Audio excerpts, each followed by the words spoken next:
There's a sound history never managed to record, not the thunder of hooves or the clash of steel, but the silence that arrived after the fires died, after the shouting stopped, after the men who might have resisted lay scattered and gone, leaving women and children to realize that the war they feared had not ended at all. It had only shifted into something far more deliberate.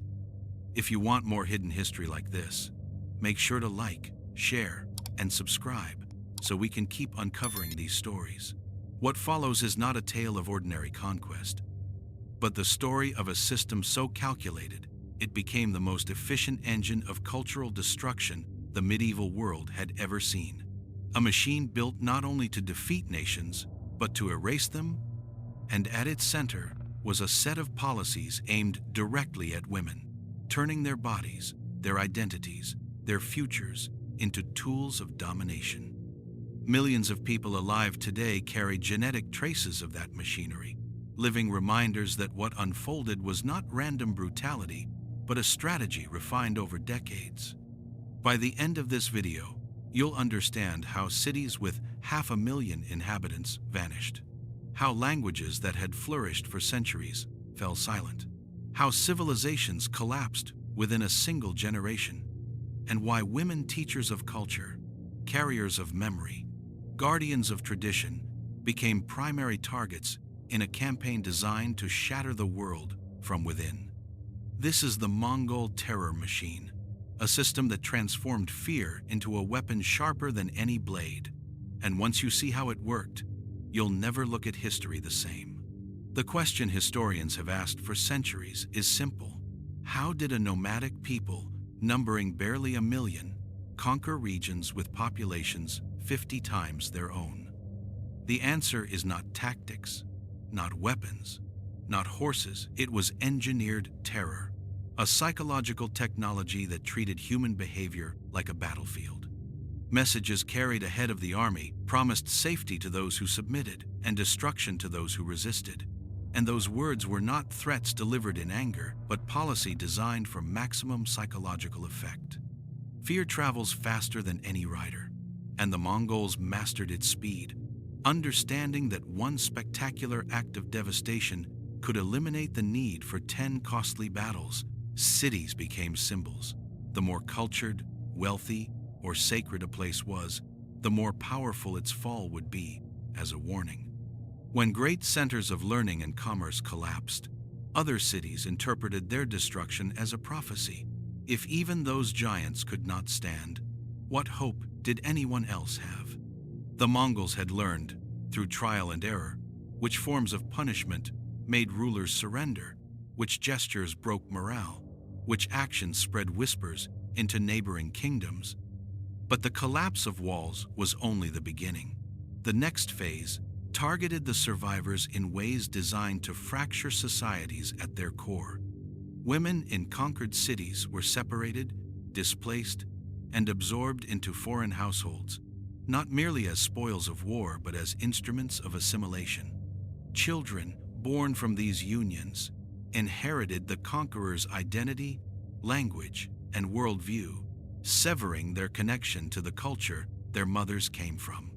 This was not accidental. It was replacement, a way to ensure the next generation carried the imprint of the empire rather than the memory of the fallen.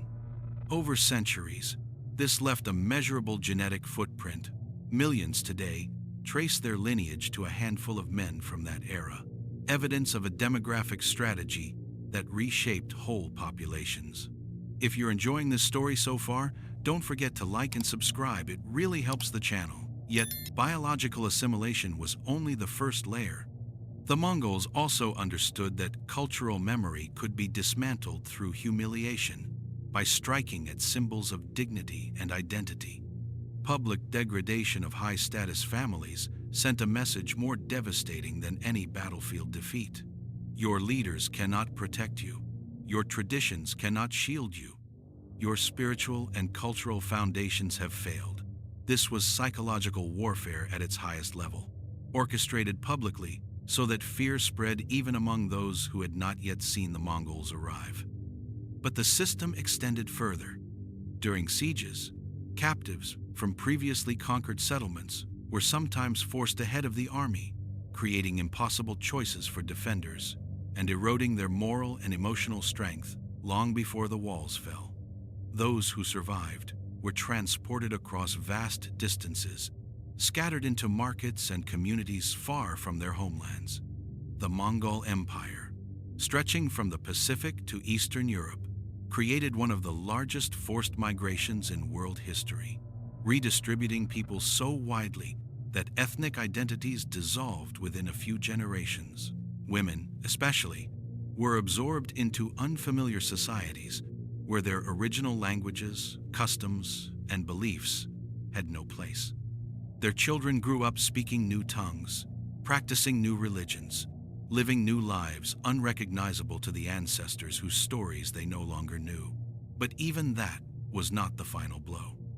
As cities were conquered, scholars, poets, historians, and religious leaders, those who preserved and transmitted collective memory, were often eliminated or displaced. Libraries burned, manuscripts disappeared, and with them, the knowledge that tied communities to their pasts. When you destroy the keepers of memory, you sever the thread that binds one generation to the next. A culture can survive the fall of its capital, the scattering of its people, even the loss of its wealth, but it cannot survive the systematic erasure of the stories that define it. That is the fifth act of the machine, the most complete and devastating of all, the obliteration of memory. Consider the names of once great cities: Merv, Nishapur, Urgench, places that were among the largest and most vibrant centers on Earth. Today, they survive mostly as archaeological sites, their names unfamiliar to those who do not study them. That is what successful erasure looks like.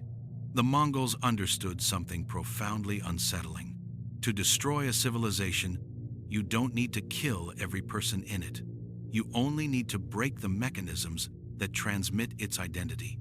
Women who passed down language, stories, rituals, and traditions were therefore central to this process.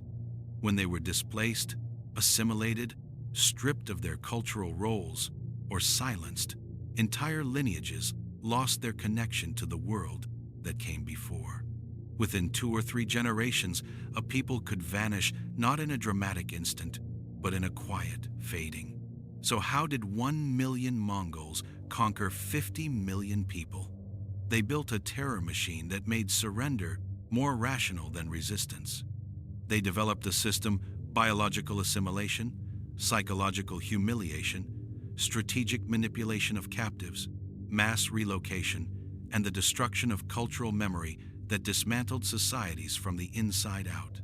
The evidence endures in genetic patterns, in extinct languages, in lost cities, and in the silence of cultures that no longer exist.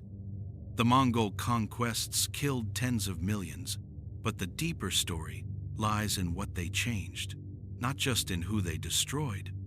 The women whose lives were rewritten by this machine carried the weight of cultural extinction, their stories often lost to time, their suffering overshadowed by the narratives of kings, battles, and borders. Yet, their experiences formed the backbone of a strategy that reshaped continents and left marks still visible today. If these stories disturb you, they should. They force us to confront how power can transform human lives, how fear can rewrite destiny, and how the past echoes through the present in ways we rarely recognize. Empires rise and fall, but the lessons they leave behind endure, reminding us that the darkest chapters of history are never just tales of violence, they are warnings. And the more we understand the forces that shaped yesterday, the better prepared we are for the forces that may return tomorrow.